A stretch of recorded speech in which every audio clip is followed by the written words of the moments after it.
Bonjour et bienvenue. Aujourd'hui, nous allons aborder un thème très important dans notre spécialité de chirurgie cardiaque. Je voudrais parler du traitement anticoagulant en post-opératoire de chirurgie cardiaque. Alors, voyons tout d'abord les objectifs et le domaine d'application. Nous voudrons par cette vidéo décrire les bonnes pratiques afin de mettre en place un traitement anticoagulant chez un patient en post-opératoire de chirurgie cardiaque.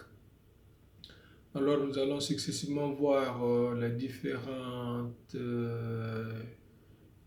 figures possibles en chirurgie cardiaque.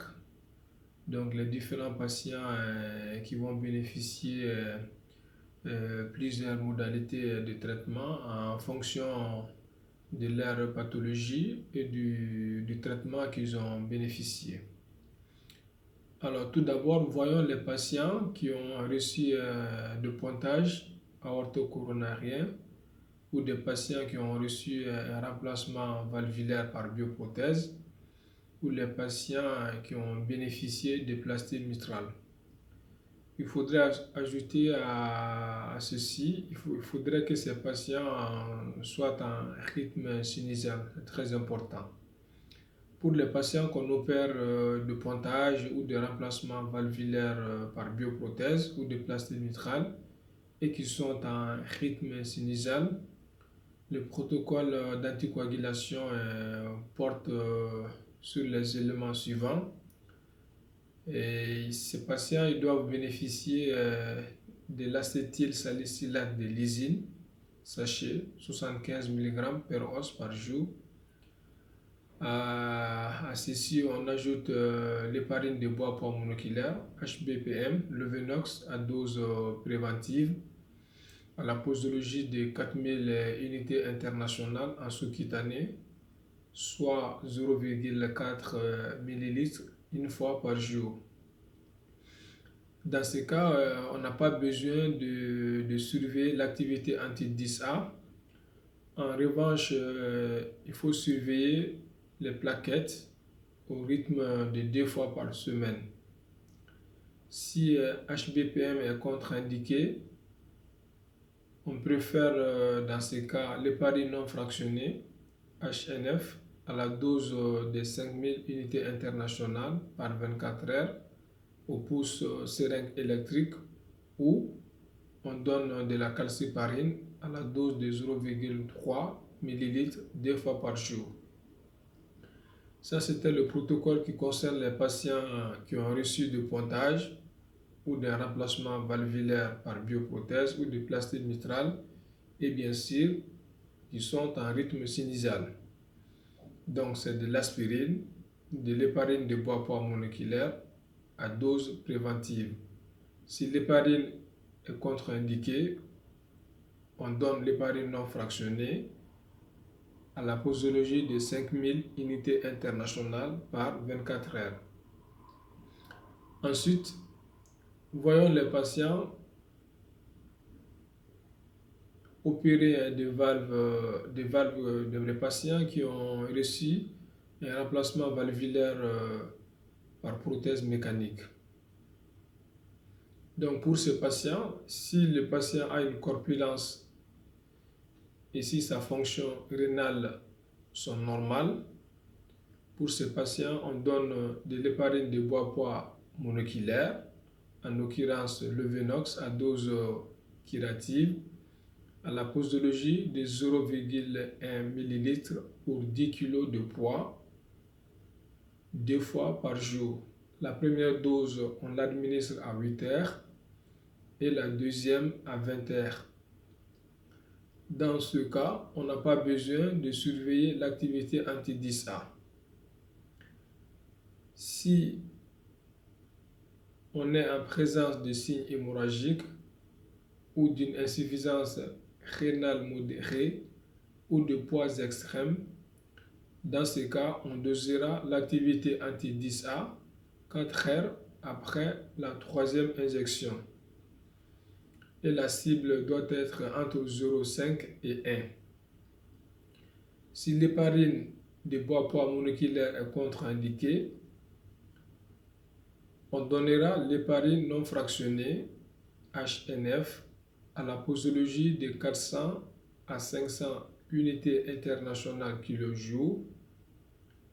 Et si la dose administrée est inférieure à 300 unités internationales kJ, on n'a pas besoin de surveiller l'activité anti-10A.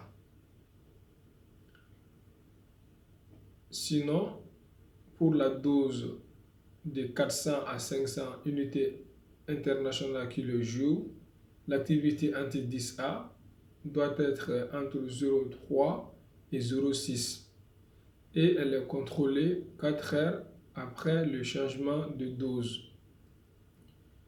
Si on administre la calciparine, l'idéal c'est d'opter pour 3 injections par jour et l'activité anti-10A est dosée 4 heures après la dernière injection. Continuons toujours pour les patients qui ont bénéficié de valves mécaniques. Il faudra toujours se souvenir pour les HBPM et les HNF de la surveillance des plaquettes 2 fois par semaine. Pour ces patients, on donne le traitement AVK, antivitamine K, qui va se faire soit par Coumadine ou Préviscan. Ce traitement, on peut le commencer dès le soir de l'intervention. La dose initiale est de 5 mg pour la Coumadine ou tout simplement on reprend la dose préopératoire. L'INR cible à atteindre en cas de valve mécanique aortique ou de tube valvé aortique mécanique. L'INR cible est de 2,5. La fourchette est de 2 à 3. Comme il est difficile d'avoir ce chiffre 2,5, il faudrait quand même que l'INR cible reste entre 2 et 3. L'INR cible pour les valves mécaniques en position mitrale ou tricuspide est un peu plus élevé. Il est de 3. Et la fourchette de l'INR cible est située entre 2,5 et 4. Par rapport à l'arrêt de l'héparinothérapie, on arrête l'héparinothérapie dès qu'on a l'INR cible qui est stable sur 2 prélèvements à 24 heures d'intervalle. Ensuite, voyons les cas de fibrillation auriculaire.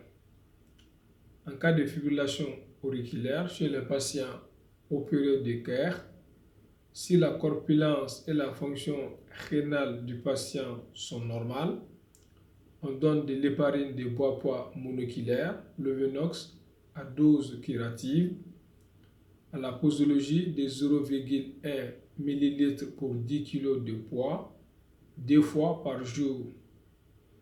La première dose, on administre à 8 heures et la deuxième à 20 heures. Dans ce cas, on n'a pas besoin de surveiller l'activité anti-10A.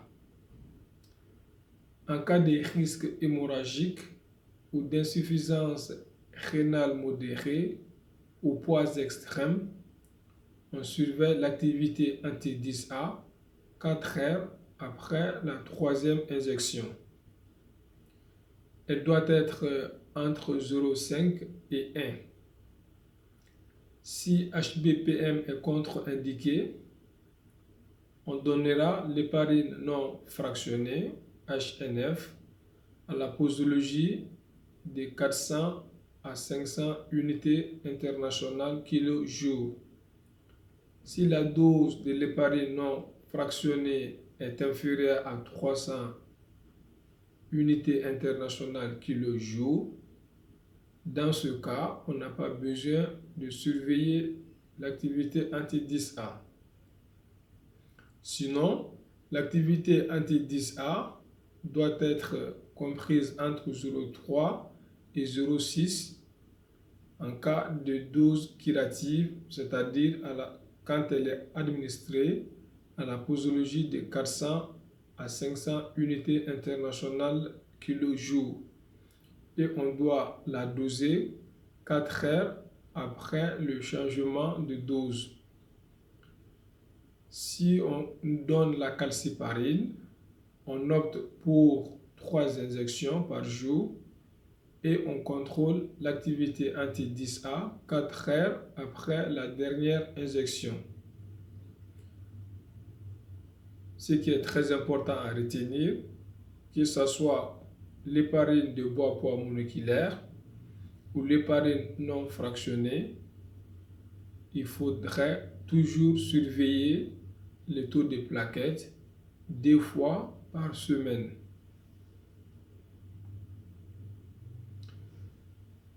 Donc, parlons maintenant de quelques contre-indications et des précautions d'emploi de l'héparine de bois-poids moléculaire.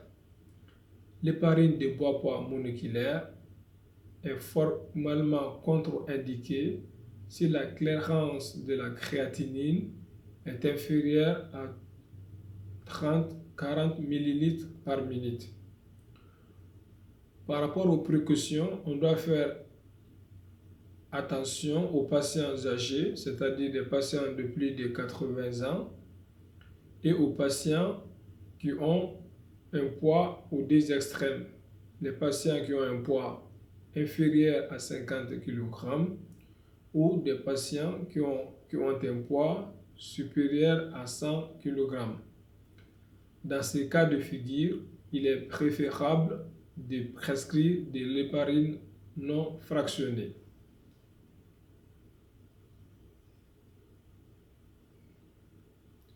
Merci de votre aimable attention. On se donne rendez-vous pour une prochaine. Au revoir.